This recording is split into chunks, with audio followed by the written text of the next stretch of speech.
আবার কবে দেখা হবে আমি জানি না, তবে একটা দাবি করে যাব, আমি সাইদি আল্লাহর এক নগণ্য গোলাম। যেদিন আপনাদের কাছে খবর হবে সাইদি পৃথিবী থেকে বিদায় হয়েছে, আমি আপনাদের কাছে শুধু দোয়া চাইব, আপনারা প্রাণ ভরে আমার জন্য দোয়া করবেন।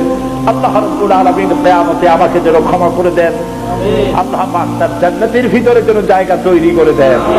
আমি শুধু আপনাদের দোয়া চাই। আর কিয়ামতে আমি চাই যারা আমাকে ভালোবাসলেন, যারা আমাকে মহব্বত করেন, তাদের সংখ্যা আমি জানি অনেক অনেক অনেক বেশি।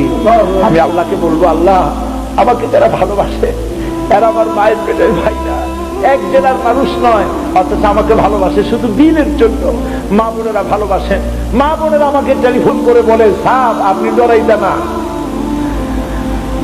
কাঁদতে এবং টেলিফোন করে আমার কাছে আমার জন্য আমাকে দোয়া করে।